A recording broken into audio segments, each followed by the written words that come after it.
Hi, this is Jim Cunningham. We're going to talk about Prop 19 loopholes, setting you up for Prop 13 success. So, a very, very important topic for many people. What are we talking about? Prop 19 happens to deal with taxation of real property, of real estate in California. And we're going to talk about Prop 19 in 2024 because Prop 19 was passed in 2020, became effective February 15 of 2021. So a very narrow window of time, November to February, very short period of time, right? And this eliminated what was called the parent to child reassessment exclusion. It's a big mouthful, but basically it used to be, before passage of Prop 19, that a parent could leave real property or real estate to a child, and in many instances that property would not be reassessed at all. So the child would take the parent's low Prop 13 taxes. And this is a tremendous property right. It's a tremendous value. And so that's really what we're talking about here, is how do you save that? How do you preserve that for future generations? We're also going to talk a little bit about how you can transfer your Prop 13 tax base to another home in California, should you choose to move from your current residence to another residence.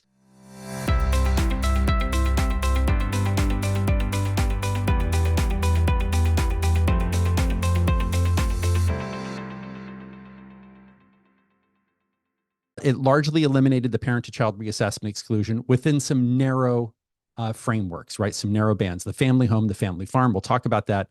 It is $1 million reassessment exclusion. So it used to be unlimited, right? It could be any value of home could pass and it wouldn't get reassessed. Now there's only a $1 million reassessment exclusion. And I'll explain how that works because it's very confusing. When this first came out, no one really understood what the assessor was talking about, but now we do. And I'm going to share that with you today.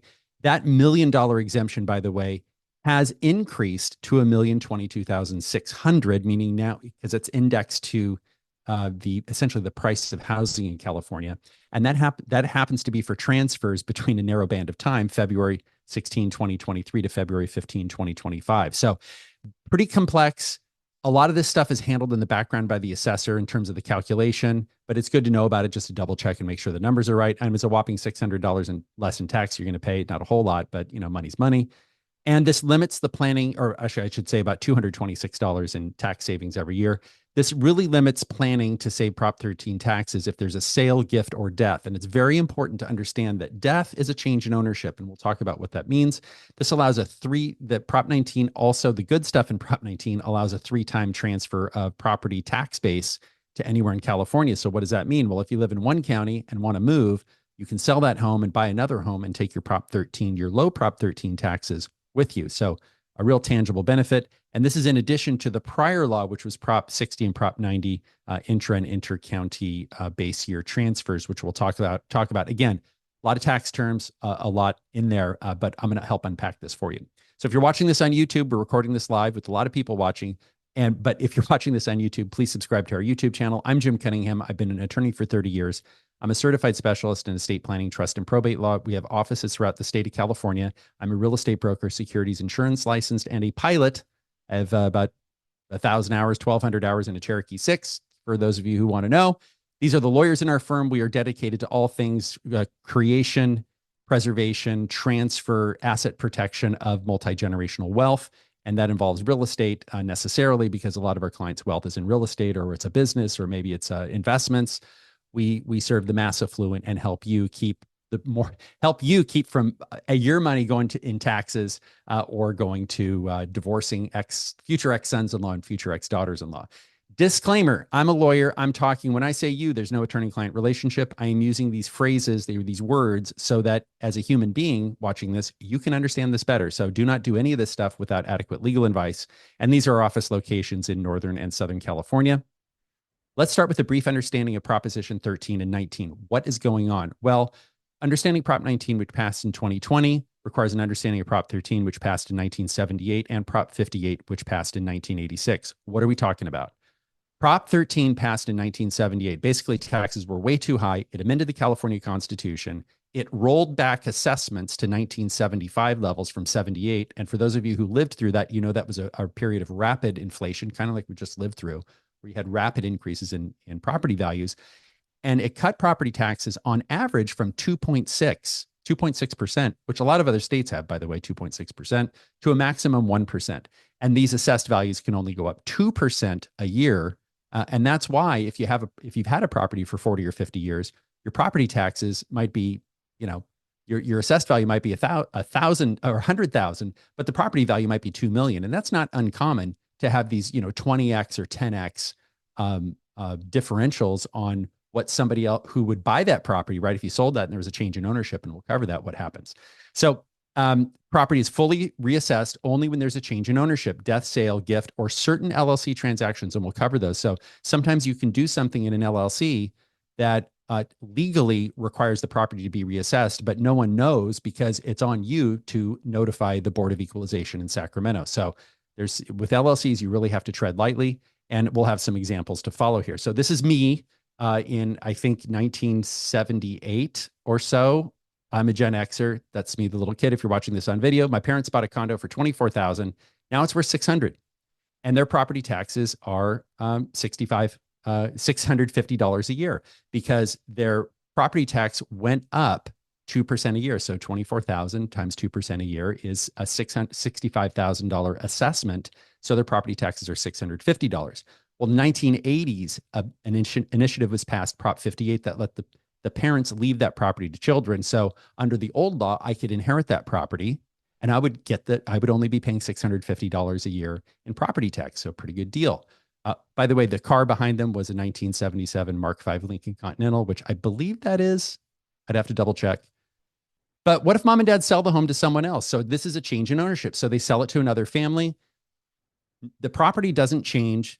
Parents sell the property to this other family. The bricks and sticks are still there. The dirt is still there, but the assessed value jumps to $600,000, and the taxes go from $650 to $6,000 a year.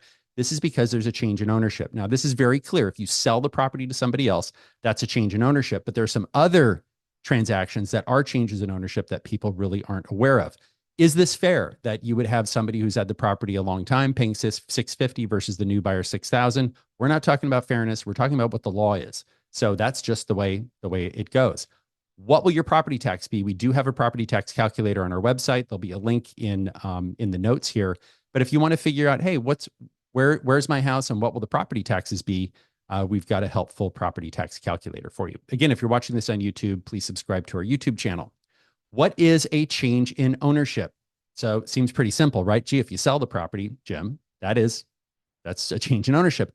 A gift is a change in ownership. Also, death is a change in ownership. So the day somebody dies, if that property is not going to a spouse, the day somebody dies, you're looking at a change in ownership, right? Unless some other exemption applies or other exception applies, which we'll cover. So this is Revenue and Taxation Code, California Revenue and Taxation Code, Section 60. You have to meet a 3-pronged test. So this is for the lawyers watching. Transfer of present interest in property, which is typically defined as the income to the property, including the beneficial use thereof, meaning you get that income, the value of which is substantially equal to the fee. So a lot of technical language in there. There are a couple of cases, the Pacific Southwest Realty case, as well as the Steinhardt case.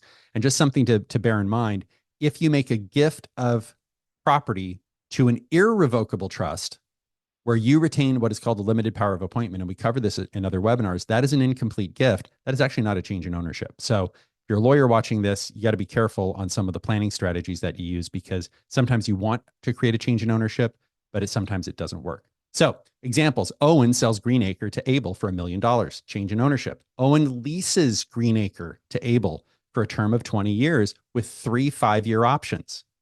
That is a change in ownership. Now, most commercial real estate attorneys understand this, but sometimes the Board of Equalization is not notified. So when a lease of that term is created, the notification has to go out to the assessor or the Board of Equalization, depending on title. Mom gives the family home to the daughter or sells it for $1. Some people say, well, I'm not going to give it to her. I'll just sell it for $1 and then the property will be assessed at $1. No, the property's assessed at its current fair market value.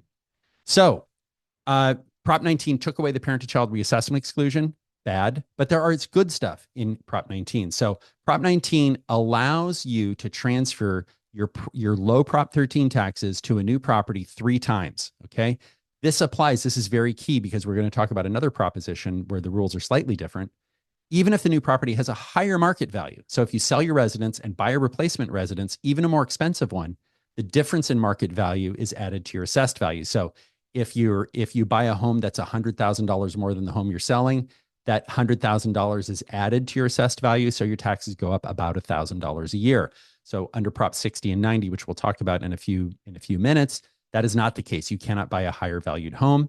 This applies to people over the age of 55. So this is 55 and over, the severely disabled, and victims of wildfires and other natural disasters. And we are just, there's a fire going on north of Sacramento, and we have already 2 clients reached out to us. They have lost 3 homes in the last 3 big fires. So yeah, it's one of the downsides of living in that particular area. So this must be a sale. This is very important.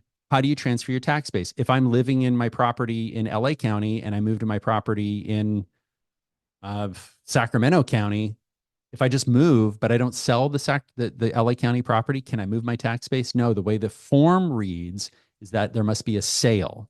So sometimes you can generate a sale. That makes sense. But just understand there has to be a sale involved. Now, for most people that we talk to who have questions about this, they have already sold a property or they're going to sell a property. That property that you sell must be fully reassessed. So you can't sell it to your kid and your kid takes the family home exemption and then you move your tax base. So that property has to be 100% fully reassessed when it is sold. So very, very important. So Prop 60 and Prop 90. This is prior to Prop 19. We had the ability as California residents to transfer our property tax base. If you're 55 and over, you had the ability to move within any county. So if you're in LA County, you could move in within LA County. If you're in Sacramento County, you can move within Sacramento County. And Prop 60 covers intra-county or internal counties. And then Prop 90 added something where you could move from one county to another. But, and this is straight from the Board of Equalization's website, as of November 7, 2018, which is kind of a long time ago. I mean, we're in 2024. They have not updated their website. Alameda, Los Angeles, Orange, Riverside, San Bernardino, San Diego, San Mateo, Santa Clara, Tuolumne, and Ventura counties are counties where you can move from not one of those counties into one of those counties and transfer your property tax base under Prop 60 or 90, which means you could transfer your property tax base 4 times. I'm not sure why you would want to do that, because if you're over 55, you probably don't want to move 4 times. I mean, I'm 55. I can't imagine moving 4 times, but I've been kind of over the whole move thing. So that's Prop 60 and Prop 90. So just understand that those coexist with Prop 19. So Prop 19, who does it benefit? You're 55 and over, severely and permanently disabled, or are victims of a governor-declared disaster and sustained more than 50% damage. This is important. So it's not that, you felt bad the day that the fire was near your house. You have to have some physical damage to your property, and it has to be more than 50%. So there are no change in your taxes if you buy a property, a replacement property of 100% of the value. So if you buy a property equal to your property, this is if you bought your property before the replacement property, and we'll cover this. You can buy a replacement property before. If you buy a property, so let's say your house burns down, then you buy another property, you've got 105%, and then the following year you would have 110%. So there is essentially a little inflation adjuster in there. Any amount above the equal or lesser value is added to the transferable taxable value. So again, what that means is if you buy a house that's $100,000 more, there $100,000 is added to your assessment. Your property taxes would go up by about $1,000. So you can do this within counties. You can do it between counties. This can be up anywhere. So this restriction, the Prop 6090 restriction on counties that have an ordinance that allow you to transfer your tax base, this is a state rule. So even those counties that have not adopted the ordinance must accept your transfer, your tax base transfer. And governor declared disaster victims have no limit on the times that the benefit can be applied. So it's interesting because if you already moved your tax base once and then there's a disaster, I think that probably counts as 2. But if you have moved 3 times and then then your house burns down, I think you could probably move it a 4th time under this law because there's no limit on the times the benefit can be used if it's a disaster. I hope that does not happen to you. That's a lot of moving and a lot of disasters. Very important, ADUs. We get a lot of questions on ADUs, a lot of ADUs being built right now. The law is changing quickly on this, not only on the state level, but also municipalities. So cities and counties are coming up with their own rules. ADUs are considered part of the primary residence for determining qualified property and taxable value to be transferred. You just need to occupy one of them. So if you built an ADU and you're living in it and you're renting out the big house and the thing burns down, or you want to sell it and move your tax base, you can move your tax base. So kind of an interesting, method. Again, this sort of your lawyer brain kind of kicks in. It's like, well, I want to buy a more expensive house. Maybe I should build an ADU. Now, when you build an ADU, it does increase your property taxes because it's an improvement. So just bear in mind, the ADU is included as part of your home. You can purchase a home of higher value. Now, this is very important. We had some questions on this before we did our video here. This applies to base year transfers that occur after March 31, 2021. So we're in 2024. That time has already passed. And you might say, Jim, well, why are you even mentioning this? Only one of the two events has to happen on or after April 1, 2021. And both events must occur within 2 years of each other, right? So let's say you sold a house and bought another one in May of 2021, and you're watching this video for the first time, and you go, wait a minute, could I get my property taxes lowered? You can get prospective relief. So this is really important. So if you've done this and you haven't claimed it and the time works out, you might be able to get a break on your property taxes. So if this is you and you're not represented by a lawyer, feel free to reach out to our office and we can certainly help you with that. So all claims have to be filed within 3 years of the date of purchase to obtain the full benefit. And this is retrospective back to the date of transfer. So you essentially getting a little bit of a refund. But claims filed after 3 years, you can still get the benefit. So again, if this is you and you sold a property and you bought another property and you otherwise qualified, but you just haven't filed your paperwork, it may not be too late, right? You'll get prospective relief. You won't get a refund for your taxes paid. But by watching this video, you might be saving $5,000 a year in property taxes. Not a bad use of your time, right? Not a bad use of your time at all. So timing of the purchase of the replacement property. This is question 4 from the letter to assessor 2021/019, which means it's the 19th letter sent by the Board of Equalization to the assessors in the year 2021. The question is, can the replacement primary residence be purchased prior to selling the original residence? Yes. The replacement primary residence must be purchased within 2 years of the sale of the original primary residence, either before or after the sale. However, the base year value cannot be transferred until your original property is sold. So you buy a house, a year later, you sell your house, you're not going to wind back the clock and get your lower taxes for that year that you held your replacement house. So again, this is part of this theme of you have to sell your property because there's a sales price that's attached to the property that you then report on. So if you move from LA County to Sacramento County, you're going to file a document in Sacramento County that reflects the sales price of the property from LA County. So if you look at the form, they're asking these questions that you can only answer if you've sold the property. So again, no refund or cancellation of the increased taxes. You're just going to have to pay that. So you buy that place in Sacramento and you're leaving LA and you hold it for a year and your property taxes are higher, you're not getting a refund. Co-ownership. This is a big one. And this is a one that you might take a pause to get your head around. Can I have a co-owner on title and still qualify to transfer my base year value under Prop 19? So what are we talking about here? We're talking about mom selling her property, buying another property with someone else. Can you still transfer your Prop 19 tax or your Prop 13 taxes? The answer is yes. There's no requirement that the homeowner who is over 55 or severely disabled or a victim of wildfire be the sole owner of either the original primary residence or the replacement primary residence. This is kind of a big deal.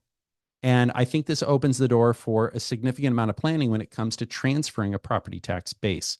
So I think one of the overlooked planning aspects of Prop 19 is this ability to move your tax base. So an example we have here is mom sells her Monterey home for $4.5 million and it has an assessed value of $500,000. Homes in Monterey, homes in Carmel. This is not uncommon, folks. You look at this and you're like, God, how could a property be worth that much? It's just, there's been a lot of appreciation since the 60s, right? Since the 70s. Mom buys a replacement property in La Quinta for $4.5 million. That's down in the desert. You're getting tired of the cold. Mom goes on to title as to 10%. Daughter is on 90%. Mom can take her property tax base with her, right? So they're saving $40,000 a year in property tax. The question is, if mom's on for 10% and mom dies and daughter's on for 90, is the property reassessed? Do you get the parent-to-child reassessment exclusion for the family home under Prop 19 or not? There's no clear answer. So one unfortunate thing about Prop 19 is whenever tax law is passed, It goes through a lot of technical committee process. And the technical committees figure these questions out, and they typically address them in the legislation or the regulations. This was passed by initiative, and it just didn't go through that technical vetting process. And so there are many, many unanswered questions. If you're an assessor watching this, this is not a question we pose to an assessor, but feel free to reach out to us because we're going to need an answer on this one. So that is a question with no answer. So if you're watching us on YouTube, subscribe to our YouTube channel. Common Prop 13 issues. What do we see come up time and time again? Frequently, what are we seeing in real property transactions? Well, what we're seeing is 4 classes of transfer to a child or other loved one, right? Transfer of a residence. So this is the family home. Transfer of a personal use asset or personal use property, a vacation home, the lake house, right? Non-farm property. These would be rentals, multifamily, commercial, whatever it is. And then farmland, and we'll cover each of these. But the family home, vacation, and rental get separate treatment. The vacation home, basically, you're kind of out of luck on a lot of these. That's kind of the upshot. Unless it's your residence, unless it's your family home, could you make it your family home? Potentially, those are conversations that certainly have been had with clients. But the vacation home, I think, is probably one of the hardest ones to figure out, frankly. The rest of these, there are some planning strategies. So we are going to discuss the case Ocean Avenue LLC versus County of Los Angeles. That stands for the proposition that if an LLC acquires a property, so this is not where you get the property and then put it in the LLC, and it's not reassessed when you put it in the LLC, which is typically how most people put property into an LLC. They don't want reassessment. But if an LLC acquires real property, so long as control does not change hands, and so long as nobody acquires more than 50%, that property will never be reassessed. Okay, never reassessed. So this is a big planning opportunity for a lot of clients. We set up LLCs and then they acquire those properties with an LLC, or we do other things to get original owner status. That's the term, the magic terms, original owner status. But we'll talk about that. So Prop 19 loopholes, that's why you're watching this video. And here we are 22 minutes in. Prop 19 loopholes, parent to child transfers. So mom dies, daughter inherits the property. Death is a change in ownership. The day mom died, death is a change in ownership. Many people come to us and they say, Jim, mom died 10 years ago and I haven't done anything. Like I've done nothing, right? So this is not an uncommon situation. And this is why I'm talking about stuff that might have happened 4 years ago. So we're in 2024, or 3 years ago, I should say. Death is a change in ownership. If the date of death is February 15, is before February 15, sorry, that should be before February 15, there is no reassessment at all because there's a parent to child reassessment exclusion. Okay, so long as the child has not sold the property, right? The problem is sometimes the child sells the property and then it's too late. It's too late file, right? But if mom dies before February 15, 2021, no reassessment. There's an unlimited parent to child reassessment exclusion. Doesn't matter if the property's worth 25 million and the assessed value is $1 million, right?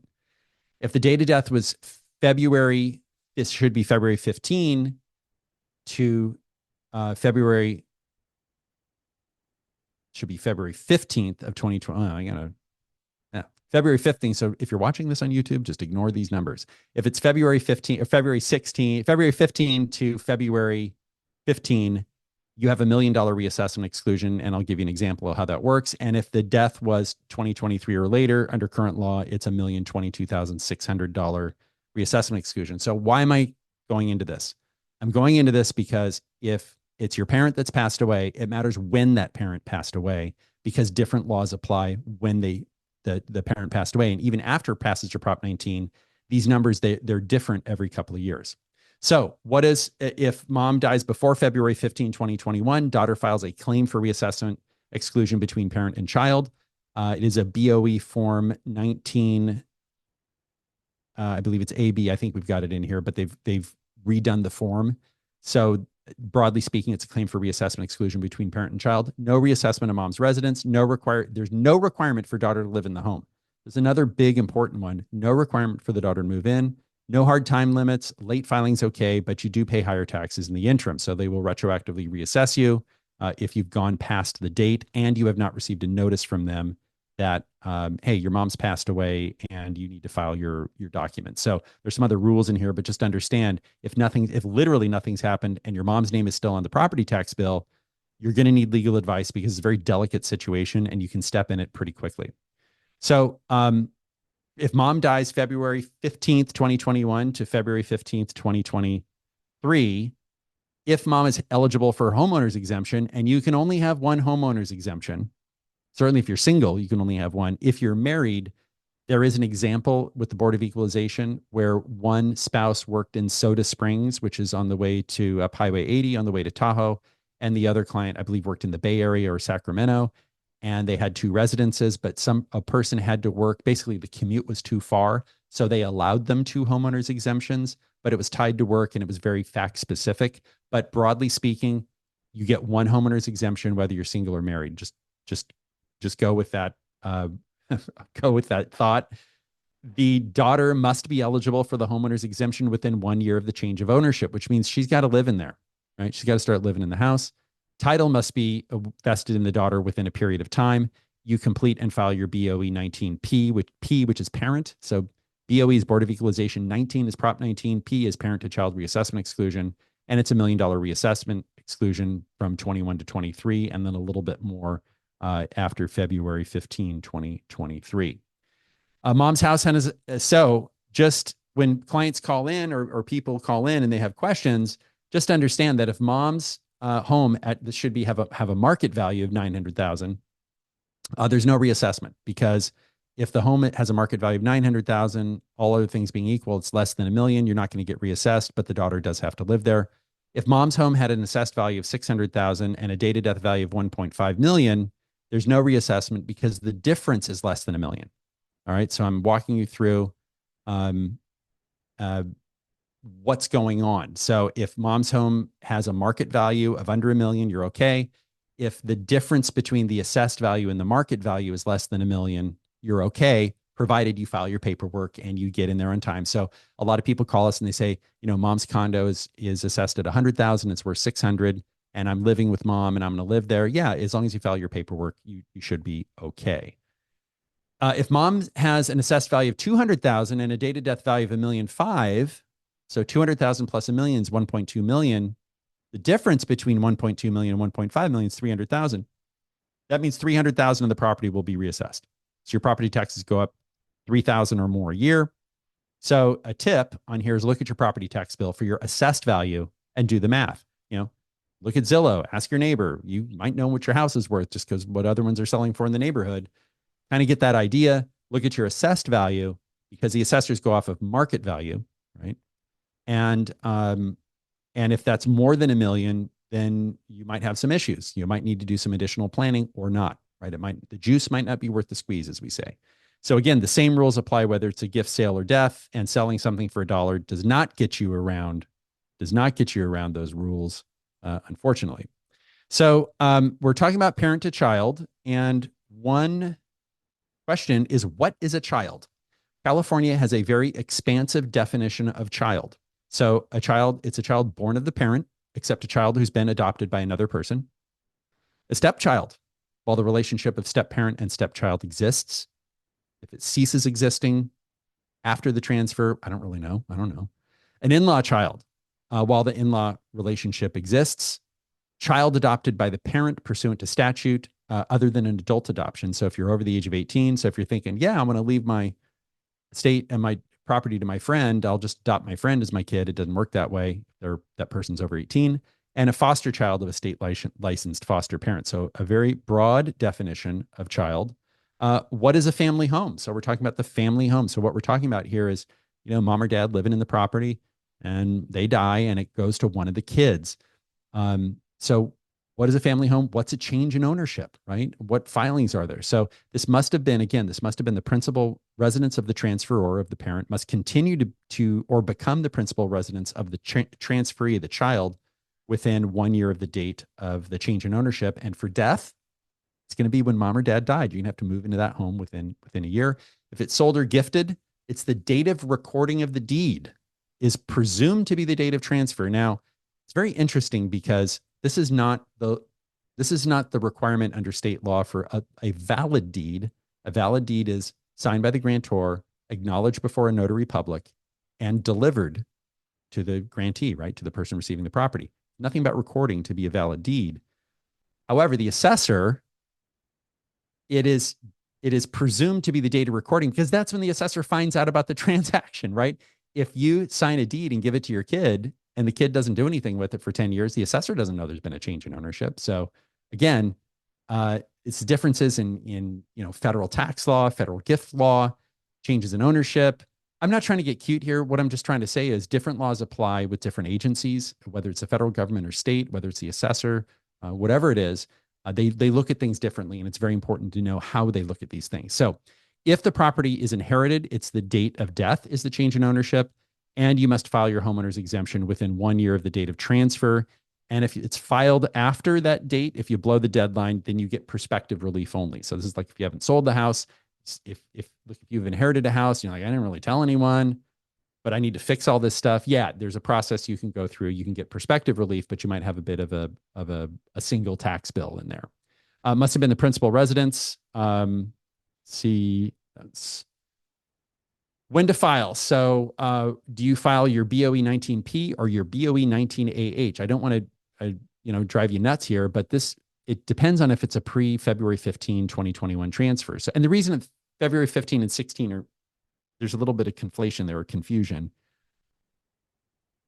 This is how the law was written. February 15th fell on a weekend.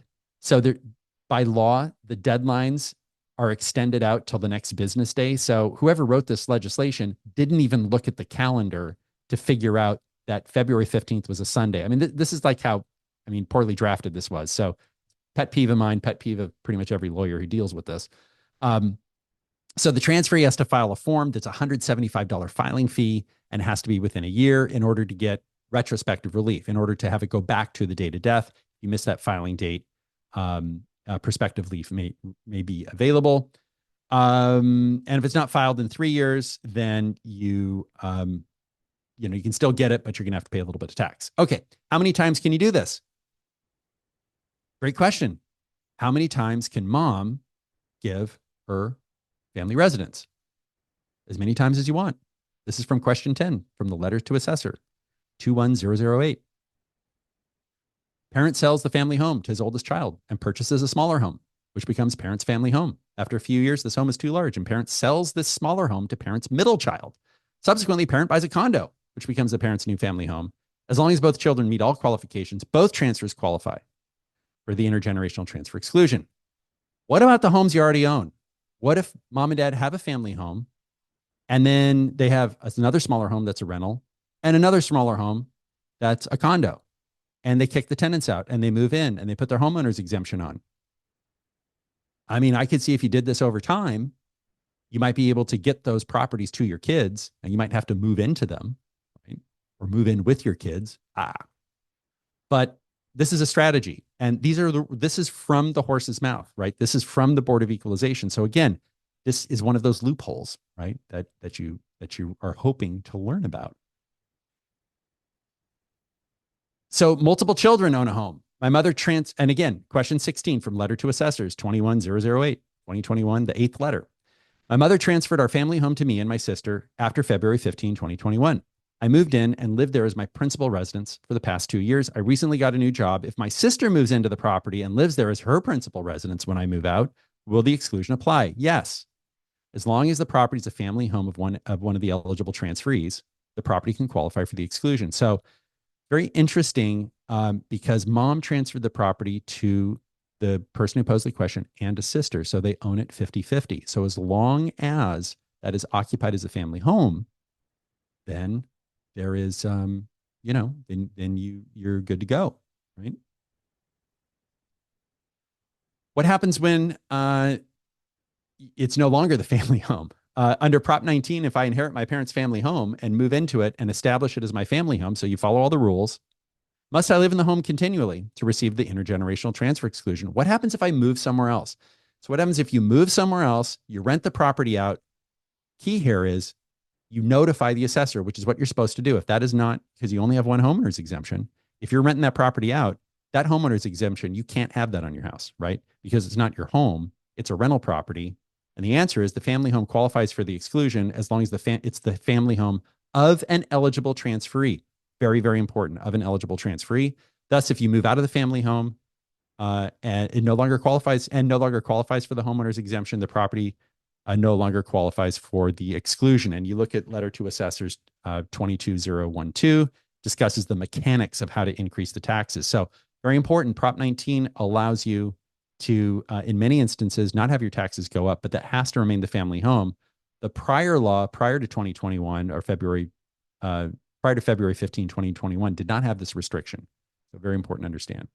Multifamily property, very common question. My father owns an apartment complex and lives in one of the units. He wants to transfer the complex to me, his son. Does the entire complex qualify as his family home? Sorry to say no. Only the unit occupied by the family home qualifies for the exclusion. The remainder of the apartment complex would be reassessed, and they typically go off square footage is kind of what we've seen. What about trusts? Question number 24, letter to assessors 21008. Are transfers of family homes through the medium of a trust eligible for the exclusion? So is a trust going to somehow make things different? Well, the answer is yes. For property tax purposes, again, different agencies have different rules. For property tax purposes, the assessor looks through the trust. They kind of ignore the trust, frankly, to determine who has the present beneficial ownership, typically defined as somebody entitled to income. Therefore, if all the requirements are otherwise satisfied, transfers to and from a trust are eligible for the exclusion. So very important to know. Equalizing distributions after death. So this is where mom dies and there are 3 kids, and one kid wants the house. The 2 kids want cash, okay? More difficult than it sounds. We have a whole webinar on this on our YouTube page, but this is question 25. Does Prop 19 make any changes to the ability of trustees to equalize distributions of estate property in a trust that provides the children are to receive the trust assets on a share and share alike basis? So again, it's typically, we call this a non-pro rata distribution where the trustee can give cash to 2 kids, but real estate to another one. The problem is if there's not enough cash to give to the other 2 people, spoiler alert, the trustee needs to go out to a bank and borrow money. The trust does. The kid cannot put money in. It's got to come from outside. Otherwise, it's a sale between the siblings to the child who ends up with the property. So if that's you, very complex transaction. We help a lot of people on that. So does it make any changes on equalizing distribution? The answer is no. Prop 19 does not make any changes to the property tax rules surrounding the operation of trusts, including trusts with share and share alike provisions. So very important to note, no change in the law there. I do want to throw this in here because if some people go, oh my goodness, I inherited this property. Maybe it's my parents' rental and I've been living there and I don't make much money and I'm elderly. My parents are almost 100. What am I going to do? I can't afford $50,000 a year in property tax or $10,000 a year in property tax or $5,000 a year in property tax. I can afford 400, but I simply just don't have the income to pay the tax. Well, there is a program through the state controller's office. Lawyers don't talk about, it's funny, lawyers never talk about this, but it's actually out there. This is the tax postponement program. This allows homeowners who are seniors, who are blind or have a disability to defer current year property taxes on their principal residence if they meet certain criteria. So you have to be 62, blind or disabled. The annual household income can be $53,574 or less. I believe that changes every year. It must be your principal place of residence. You must have at least 40% equity in the home. You don't have to have the entire equity and not have a reverse mortgage on the property. So if you're inheriting property, typically that reverse mortgage has to be paid. But where we see this is maybe siblings inheriting from another sibling, children inheriting rental properties. This is a deferral of property taxes. It's an annual process you go through and is secured by a lien against the property that will be repaid.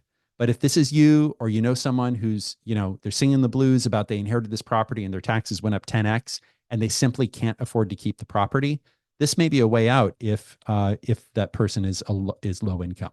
So again, if you're watching this on YouTube, subscribe to our YouTube channel. Prop 19 Loopholes, Family Farm Reassessment Exclusion. So this is pretty cool. If you're a Farm Bureau member, you need to give a big hug to your whoever there because the Family Farm Reassessment Exclusion A change in ownership does not include the purchase or transfer of a family farm between parents and their children. It is any property used for cultivation, for pasture or grazing, or to produce any agricultural commodity.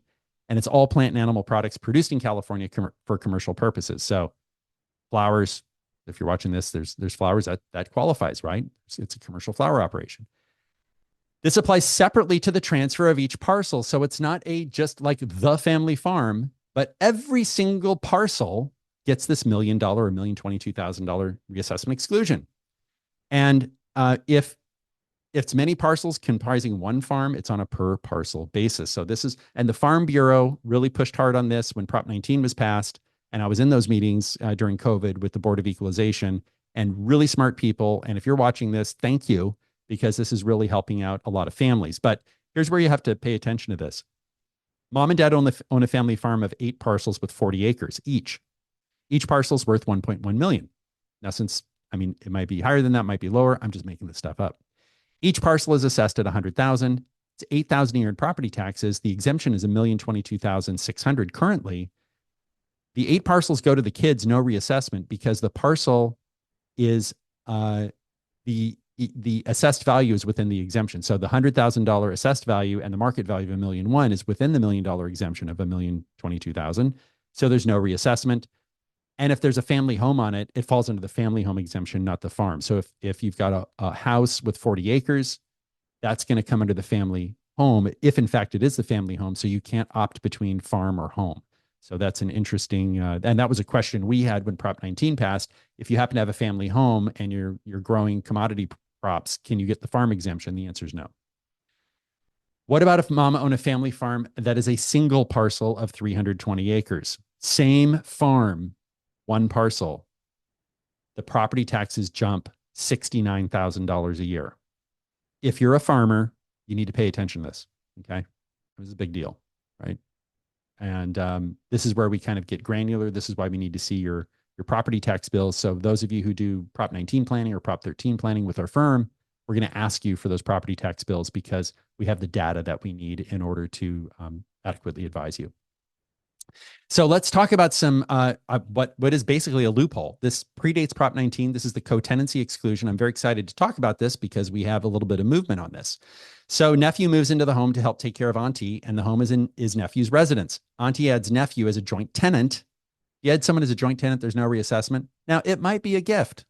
That's a whole other issue, which is, do you have to do a gift tax return? Or auntie can add nephew as a tenant in common for 1%, which is a more common way of doing it, resulting in a 1% reassessment. So very small reassessment. The assessed value is $200,000. The home has a market value of $2 million. Auntie dies and nephew inherits the property. There is no reassessment. This saves $18,000 per year in taxes, but this does require artful estate planning, because if the nephew is supposed to get a little bit, but not all of that, how do you settle that up? How do you true that up in the estate plan? And that's really where you need some expert advice, some expert savvy advice. And that's really what our firm does. And that's the value that we add, is we make sure that we get you to your goal while preserving these benefits. So what is the co-tenancy exclusion? This is from the letter to assessors from 2013, the 21st letter. 2 co-tenants, the surviving co-tenant, what do they have to do? They have to sign an affidavit under penalty of perjury, affirming that he or she continually resided in the residence for the 1-year period immediately preceding the transfer. The transfer's death, the co-tenant's death. So you can't do it deathbed planning. And then it's not available if another exemption is available. Although LA County said you can pick yours, which I'm not, whether it's right or not.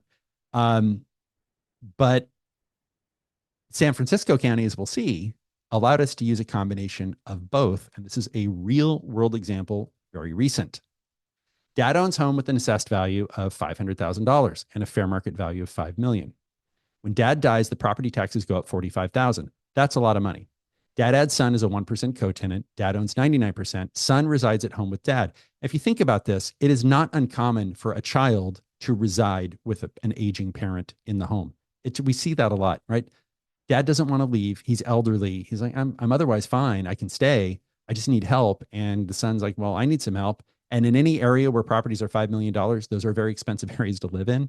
And so many times that child is living there because they can't otherwise afford to rent or buy a place.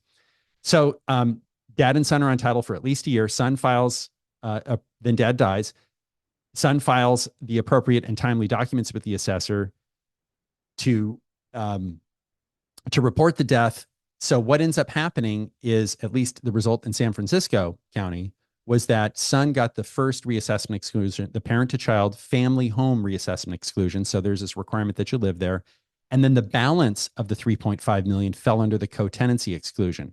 So what the rule says is, if there's another the co-tenancy exclusion says if there's another exclusion available, you have to use that. And the argument we made is there wasn't another exemption available, but only as to part. And so there was no other exemption available for the other 3.5 million. And that's how the co-tenancy strategy came in and really helped this family. So this is a real case, saving the family $45,000 a year. That's a lot of money, right? And again, real case, super cool stuff. Again, requires artful estate planning.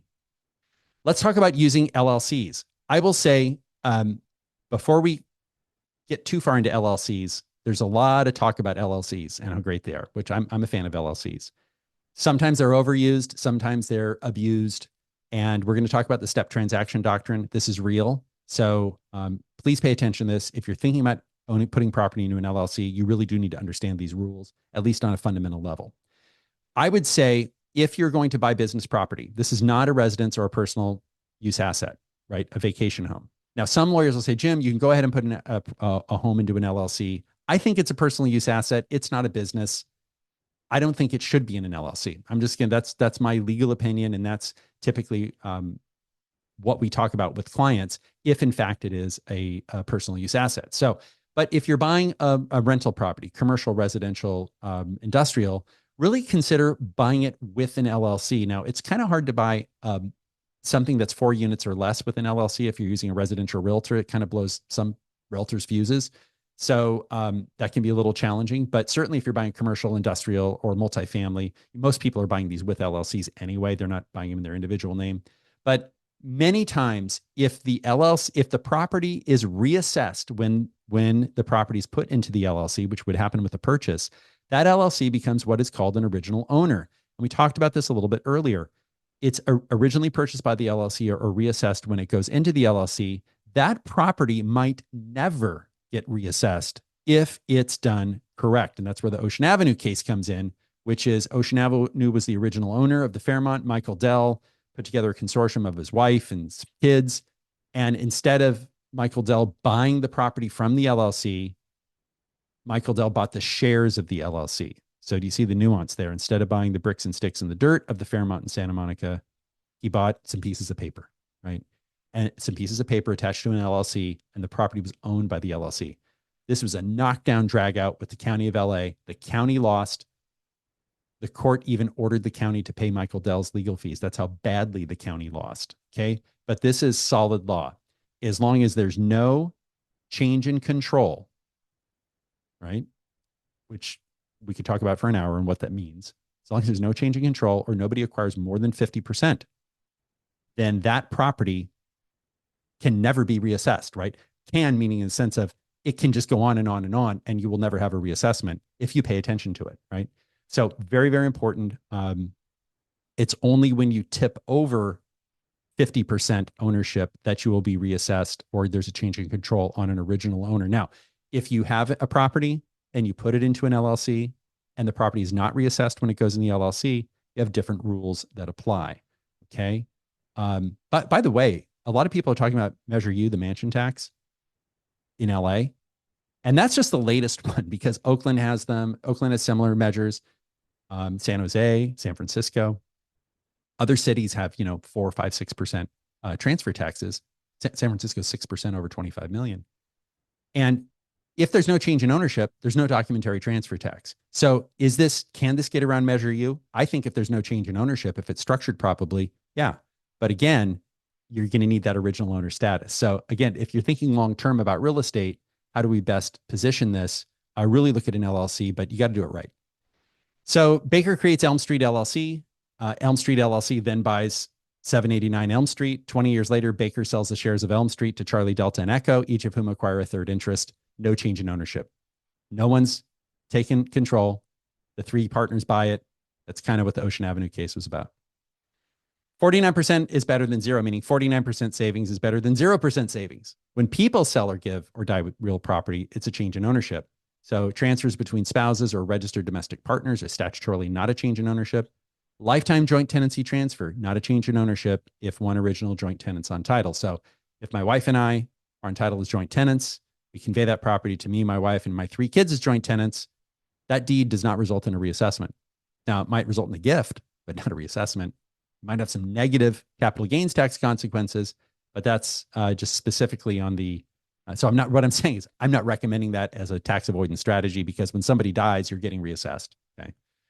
But so long as no more than 50% of an LLC is sold, given away, or the owner of the LLC interest dies holding more than 50%, and there's no change in control, real property is not reassessed. Now, again, does this get around Measure U? ULA maybe. So what are we talking about here? Mom has a beach house rental. This is a rental, so it's not a personal use asset, and it's assessed at $500,000, worth $3.5 million. Mom gives 51% to son. Now, I'm not saying this is great estate planning. I'm just saying this is how you could get a 49% savings. Mom gives 51% to son, and this 51% of the property is reassessed. And so the taxes go from $5,000 to $20,000 a year. They don't go to $35,000 a year, but they go from $5,000 to $20,000. So partial reassessment. Son puts his 51% interest into the LLC, and mom puts her 49% interest. And then when mom dies, or she could give him the other 49%, there's no reassessment, right? So that is one way of kind of the half a loaf. This saves property taxes. In looking at the step transaction doctrine likely wouldn't apply because you have not transferred more than 50%, and there's no change in control, right? So if it's 50% and 50, then there would be a change in control because you go from 50 to 100. But here you had 51%, and presuming that mom's not in control, like her 49% is voting shares and his 51 is non-voting shares, let's say, assuming that's not the case, then I think you're going to avoid reassessment here. And then the other one is a layer of because you have basis issues. So if somebody has a beach house with a $500,000 assessment, unless it's a predeceased spouse and it was held as community property, that house may have a low cost basis. So there are ways we can structure these transactions to get a full adjusted cost basis when mom dies, right? And cut the reassessment in half. So these are some half a loaf strategies, for lack of a better description, again, using LLCs. Well, let's talk about death, LLCs, and Prop 13, and a caution. So whenever we're talking about death and LLCs and taxes, caution. Board of Equalization annotation 2200674. I'm not a fan of putting legal technical here, but if you're contemplating this, you really need to pay attention to it. 2 separate family trusts, and this is right out of the annotation. S trust and J trust, unrelated, just 2 separate people. They're each 50% partners in a partnership which owns real property. You can also substitute LLC with that. Upon the death of one of the trustees, S trust interest in the partnership was transferred to trust A and B. So S dies, S's share goes to other people. The surviving spouse is the trustee and beneficiary of both trusts. Subsequently, the partnership was required to convey the property out of the partnership to obtain financing. The property was transferred to the J trust and trust A and B as tenants in common in the same proportional interest. Now trust A and B are considering purchase the interest owned by the J trust. Okay. So what I'm talking about here is the step transaction doctrine.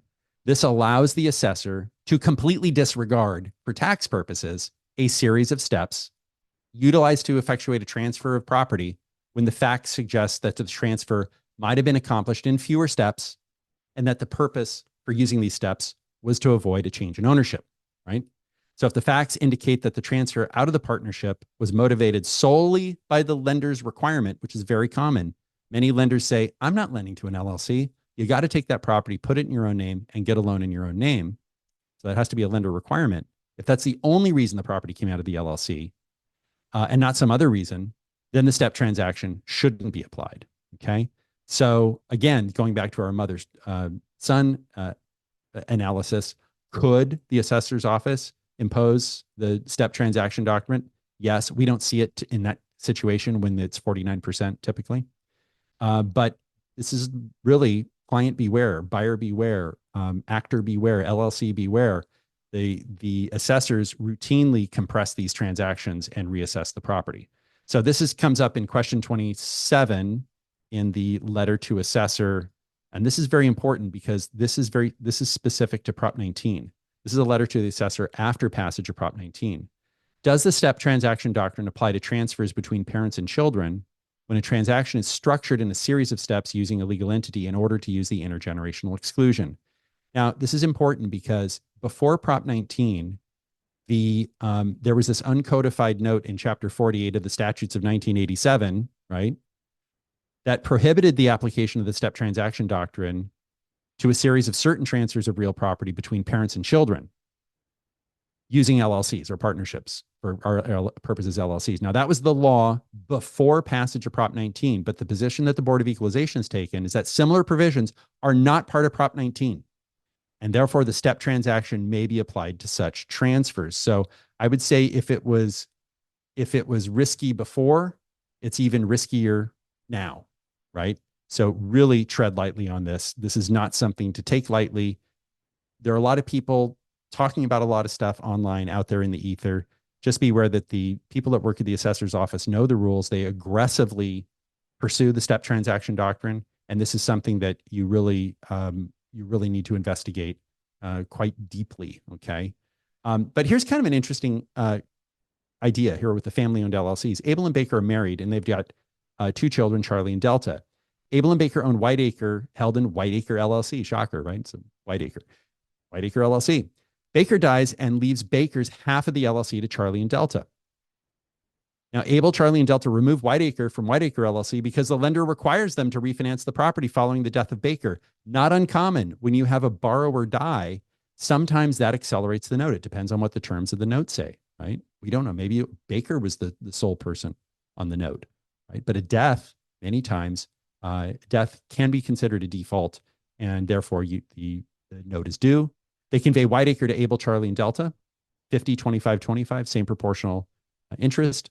Abel, Charlie, and Delta transfer the property to a new LLC. They say, we closed that LLC out because we had to refinance the property, and it's closed, so let's get a new one. And Abel then leaves their half of the LLC shares to Charlie and Delta. Is there reassessment? Maybe, maybe not. And this is a transaction that the assessor could collapse. They could try and collapse it. They might win. They might not try and collapse it. I don't know. I don't know the answer. We have 58 counties, 58 assessors, and each of these matters is determined. They all hinge on their own facts. It's very important to understand that. What if there's no loan?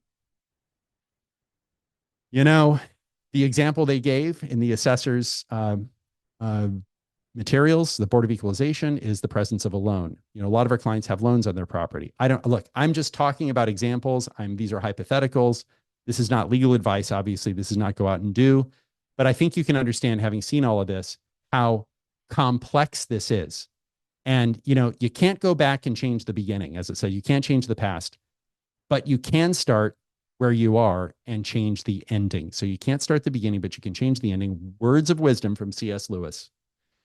And remember, California Prop 13 taxes can be a valuable property right, and it's worth protecting. You need to think about your goals. Are these kids really going to keep these properties after you pass away, right? That's a big one.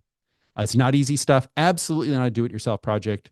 This is the purview of specialists within specialists. It's not for a regular lawyer, not for a regular estate planning lawyer. You need someone who really understands this stuff. And it is not too late to take action. So if you feel like you missed the boat on the parent-to-child reassessment exclusion, there are some other things that can be done. If you're watching this on YouTube, please subscribe to our YouTube channel. And next time, we have professional trustee, the independent trustee. What is it, and should you have one? We're going to talk about that. Very important, really linked to asset protection, linked to a lot of other tax benefits, and very excited to have Premier Trust joining us with that, based in Las Vegas, Nevada. And with that, that brings us to the end. If you're watching this on YouTube, please continue watching. I hope you've enjoyed it. Watch our other videos, and another video is just going to magically roll up right after this one.